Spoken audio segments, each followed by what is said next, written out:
Continuamos en Simplemente Sexo. Y el día de hoy nos acompaña el sexólogo y educador sexual Luis Perelman desde México. Y bueno, quisiera darte la bienvenida. Bienvenido, Luis. Muchas gracias, un placer estás? estar aquí. Con respecto a tu trabajo en México, nos comentabas o sabemos que trabajas justamente con estos grupos de activistas gays y de lesbianas. Sobre todo con las familias. Bien, ¿nos podrías explicar en qué consiste tu trabajo? El tema es que aprendemos fácilmente desde chicos a odiar el tema de la diversidad sexual. A los homosexuales o a los gays tenemos muchísimas palabras que lastiman, que hacen daño, que humillan y solamente demonizan a las personas con diferente orientación sexual o identidad sexual. Sí. Y lo que hacemos es justamente ayudar a las familias y a las personas a entender primero toda esa desinformación que aprendimos también, Sí. de dónde viene, para poder ver que finalmente no es un tema de enfermedad, no es un tema de problema, no es un tema de anormalidad, sino una variante del amor y del deseo. Y en tu consulta cotidiana seguramente llegarán padres pidiéndote ayuda para que les ayudes a cambiar la orientación de sus hijos, o ya saben con quién van y ya saben que más bien los vas a apoyar en ese sí se les dice claramente, no se trata de cambiar, se trata que primero se informen, se quiten los demonios y las telarañas de lo que se trata este tema y aprender finalmente a entender a su hijo, a su hija, y finalmente muchos lo apoyan o la apoyan. Bien. Hay muchos mitos sobre la homosexualidad y hay muchas personas que se definen como heterosexuales y que tienen una fantasía homosexual y no se animan a llevarla a cabo porque creen que una vez que la llevan a cabo, bueno, su camino hacia la homosexualidad sería irreversible, ¿no? Es decir, ¿esto es así? ¿Es un mito? ¿Cómo lo pensás? Teniendo claro que la orientación sexual no se elige, no es la práctica la que define la orientación sexual. Se descubre, es un sentimiento. Entonces hay gente que va a probar y no le gustó o no es lo suyo. Igual mucha gente homosexual preferiría en ese sentido, o se casan incluso y tienen solamente relaciones con la gente del sexo opuesto, sí, pensando que así se les va a quitar la homosexualidad, y esa no es la realidad. ¿Cuáles son las telarañas de las que hablabas anteriormente, Luis, con respecto a lo que imaginan los padres? ¿Qué hicieron mal los padres? Yo quisiera saber qué te dicen en la consulta. Pues está sobre todo el aspecto religioso, que están mal con Dios, o hay algún asunto político. ¿Qué va a pasar? ¿Qué va a decir la familia? ¿Qué le voy a decir a los demás? Los miedos del rechazo, o los miedos de qué le va a pasar a mi hijo o a mi hija si esto sale adelante. Claro, o qué hice yo mal como padre o como madre, ¿no? Sí, ¿Será salen que también? las culpas también después, culpas, ¿no? en donde fallé. Pensaba en la situación por ahí inversa, ¿no? Porque lo vemos mucho desde el punto de vista de los hijos, pero pensaba el caso de, digamos, un hombre, como vimos un testimonio hoy, un hombre de 40, 50 años que tuvo una familia, que tuvo hijos y que no es que se da cuenta, sino que asume su orientación sexual homosexual. ¿Qué es lo que pasa en estos casos, en estas familias? Pues hay gente que por pensar que solo hay de una sopa, que a fuerza hay que casarse con una persona del sexo opuesto y tener hijos para valer, para ser válido y ser aceptado en la sociedad, se piensa que tienen que reprimir el deseo o las posibilidades de ser felices finalmente.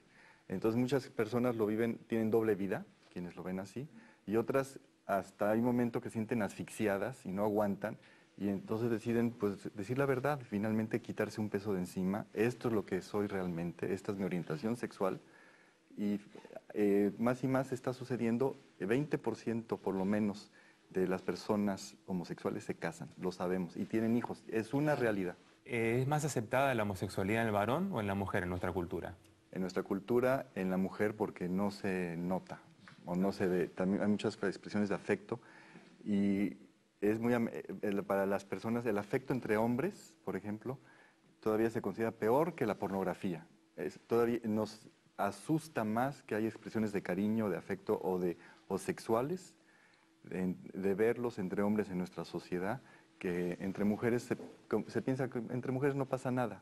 Tal es así que en algunos países de Latinoamérica es muy común que haya violación de los derechos humanos en las parejas gays, por manifestar el cariño o el afecto públicamente. Pues, en general todavía, por eso cuesta tanto trabajo reconocer que la orientación sexual no quita para nada el ser humano, y nos cuesta trabajo, y las personas que están luchando por el derecho a un reconocimiento jurídico, que se llame unión civil o matrimonio, los países están asustadísimos de darlo. Claro. En México llevamos 5 años tratando de que se acepte una unión similar a una unión civil, que ni siquiera se le está llamando matrimonio para que no se asusten y de todas maneras les dan la vuelta siempre para no entrarle al tema. Luis, mira, te agradecemos muchísimo tu intervención. Te invitamos a que te quedes al final del programa. Muchísimas gracias. Continuamos. ¿Verdadero o falso? A lo largo de la historia, todas las sociedades han rechazado la homosexualidad.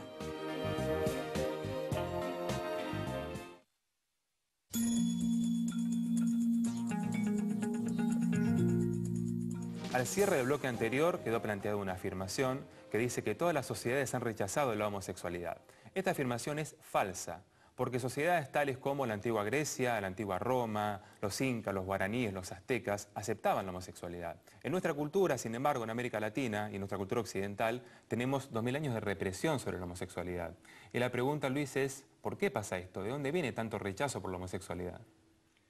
Sobre todo viene por ignorancia o por lo que pensaban hace mucho, en esos tiempos, que funcionaba o no funcionaba. Y era una preocupación básica sobre la reproducción. Y todo lo que no llevara a la reproducción, cualquier práctica, la masturbación o cualquier otro juego, se consideraba enfermo o pecaminoso.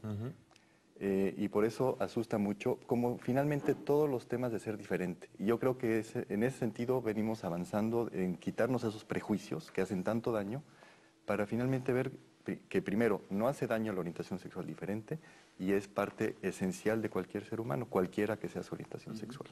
Claro. No existe una sexualidad, sino que existen las sexualidades, es decir, una forma de vivirla para cada persona. Queda claro que el categorizar la sexualidad en bisexualidad, homosexualidad, heterosexualidad es muy limitante y debería quedar en desuso.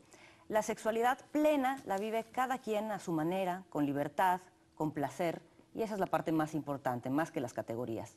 Agradecemos la presencia de Luis Perelman y esto fue Simplemente Sexo. Si quieres más información sobre el tema que hemos tratado hoy, te recomendamos el libro de la sexóloga mexicana Rina Riesenfeld, Papá, Mamá, Soy Gay. Una mirada diferente sobre los vínculos entre padres e hijos.